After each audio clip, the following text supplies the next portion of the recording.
एक और नई श्रृंखला के साथ पेश है पापी कौन। पहली कहानी। बेताल पच्चीसी। काशी में प्रताप मुकुट नाम का राजा राज्य करता था। उसके वज्र मुकुट नाम का एक बेटा था। एक दिन राजकुमार दीवान के लड़के को साथ लेकर शिकार खेलने जंगल गया। घूमते घूमते उन्हें तालाब मिला। उसके पानी में कमल खिले थे और हंस किलोल कर रहे थे। किनारों पर घने पेड़ थे जिन पर पक्षी चहचहा रहे थे।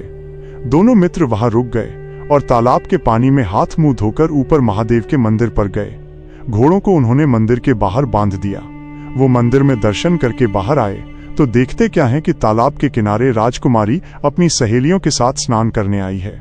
दीवान का लड़का तो वहीं एक पेड़ के नीचे बैठा रहा, पर राजकुमार से न रहा गया। वो आगे बढ़ गया। राजकुमारी ने उसकी ओर देखा तो वो उस पर मोहित हो गया।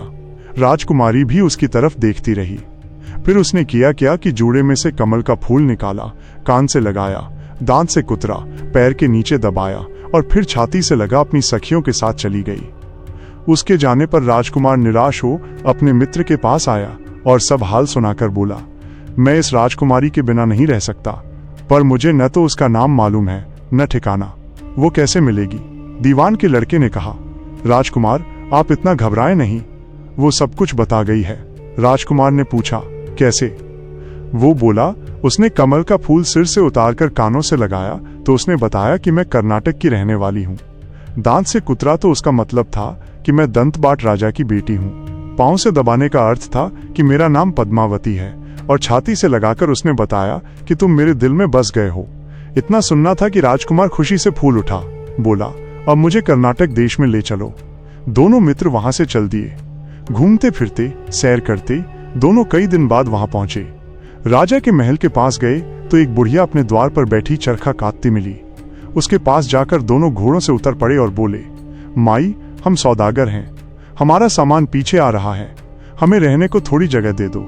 उनकी शक्ल सूरत देखकर और बात सुनकर बुढ़िया के मन में ममता उमड़ आई। बोली, बेटा, तुम्हारा घर है, जब तक जी में आए रहो। दोनों वहीं ठहर गए। दीवान के बेटे ने उससे पूछा, माई, तुम क्या करती हो? तुम्हारे घर में कौन कौन है? तुम्हारी गुजर कैसे होती है?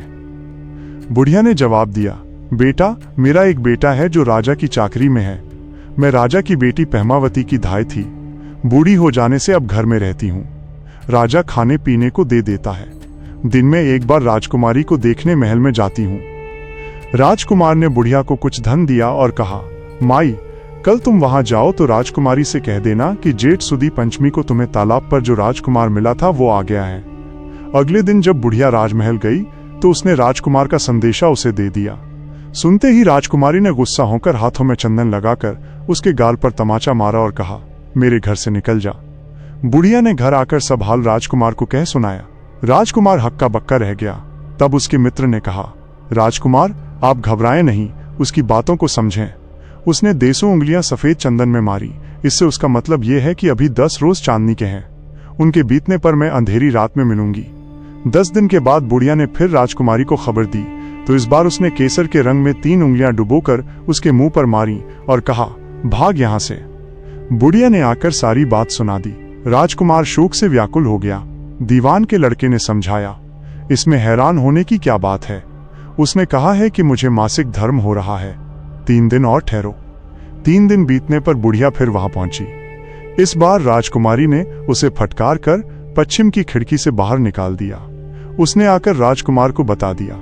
सुनकर दीवान का लड़का बोला, मित्र, उसने आज रात को तुम्हें उस खिड़की की राह बुलाया है। मारे खुशी के राजकुमार उछल पड़ा। समय आने पर उसने बुढ़िया की पोशाक पहनी, इत्र लगाया, हथियार बांधे।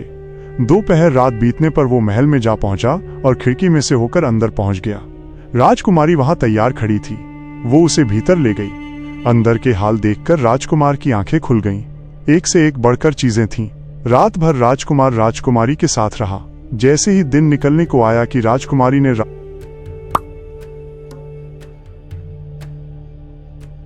राजकुमार को छिपा दिया और रात होने पर फिर बाहर निकाल लिया। इस तरह कई दिन बीत गए। अचानक एक दिन राजकुमार को अपने मित्र की याद आई। उसे चिंता हुई कि पता नहीं उसका क्या हुआ होगा। उदास देखकर राजकुमारी ने कारण पूछा तो उसने बता दिया। बोला, वो मेरा बड़ा प्यारा दोस्त है, बड़ा चतुर है, उसकी होशियारी ही से तो तुम मुझे मिल पाई हो। राजकुमारी ने कहा, मैं उसके लिए बढ़िया बढ़िया भोजन बनवाती हूँ, तुम उसे खिलाकर तसल्ली देकर लौट आना। खाना साथ में लेकर राजकुमार अपने मित्र के पास पहुंचा। वे महीने भर से मिले नहीं थे। राजकुमार ने मिलने पर सारा हाल सुनाकर कहा कि राजकुमारी को मैंने तुम्हारी चतुराई की सारी बातें बता दी हैं, तभी तो उसने ये भोजन बनाकर भेजा है। दीवान का लड़का सोच में पड़ गया। उसने कहा, ये तुमने अच्छा नहीं किया। राजकुमारी समझ गई कि जब तक मैं हूं वो तुम्हें अपने बस में नहीं रख सकती, इसलिए उसने इस खाने में जहर मिलाकर भेजा है। ये कहकर दीवान के लड़के ने थाली में से एक लड्डू उठाकर कुत्ते के आगे डाल दिया। खाते ही कुत्ता मर गया। राजकुमार को बड़ा बुरा लगा। उसने कहा, ऐसी स्त्री से भगवान बचाए, मैं अब उसके पास नहीं जाऊंगा। दीवान का बेटा बोला, नहीं, अब ऐसा उपाय करना चाहिए जिससे हम उसे घर ले चलें। आज रात को तुम वहां जाओ। जब राजकुमारी सो जाए तो उसकी बाईं जांघ पर त्रिशूल का निशान बनाकर उसके गहने लेकर चले आना। राजकुमार ने ऐसा ही किया। उसके आने पर दीवान का बेटा उसे साथ ले योगी का भेष बना मरघट में जा बैठा और राजकुमार से कहा कि तुम ये गहने लेकर बाजार में बेच आओ। कोई पकड़े तो कह देना कि मेरे गुरु के पास चलो और उसे यहाँ ले आना। राजकुमार गहने लेकर शहर गया और महल के पास एक सुनार को उन्हें दिखाया। देखते ही सुनार ने उन्हें पहचान लिया और कोतवाल के पास ले गया। कोतवाल ने पूछा तो उसने कह दिया कि ये मेरे गुरु ने मुझे दिए हैं। गुरु को भी पकड़वा लिया गया। सब राजा के सामने पहुंचे। राजा ने पूछा, योगी महाराज, ये गहने आपको कहां से मिले? योगी बने दीवान के बेटे ने कहा, महाराज, मैं मसान में काली चौदस को डाकनी मंत्र सिद्ध कर रहा था कि डाकनी आई। मैंने उसके गहने उतार लिए और उसकी बाईं जांघ में त्रिशूल का निशान बना दिया। इतना सुनकर राजा महल में गया और उसने रानी से कहा कि पद्मावती की बाईं जांघ पर देखो कि त्रिशूल का निशान तो नहीं है। रानी देखा तो था। राजा को बड़ा दुख हुआ। बाहर आकर वह योगी को एक ओर ले जाकर बोला, महाराज, धर्मशास्त्र में खोटी स्त्रियों के लिए क्या दंड है?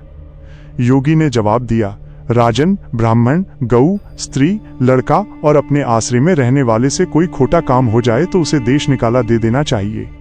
ये सुनकर राजा ने पद्मावती को डोली में बिठाकर जंगल में छुड़वा दिया। राजकुमार और दीवान का बेटा तो ताक में बैठे ही थे। राजकुमारी को अकेली पाकर साथ ले अपने नगर में लौट आए और आनंद से रहने लगे। इतनी बात सुनाकर बेताल बोला, राजन, ये बताओ कि पाप किसको लगा है? राजा ने कहा, पाप तो राजा को लगा। दीवान के बेटे ने अपने स्वामी का काम किया। कोतवाल ने राजा को कहना माना और राजकुमार ने अपना मनोरथ सिद्ध किया। राजा ने पाप किया जो बिना विचारे उसे देश निकाला दे दिया। राजा का इतना कहना था कि बेताल फिर उसी पेड़ पर जा लटका। राजा वापस गया और बेताल को लेकर चल दिया। बेताल बोला, राजन, सुनो, एक कहानी और सुनाता।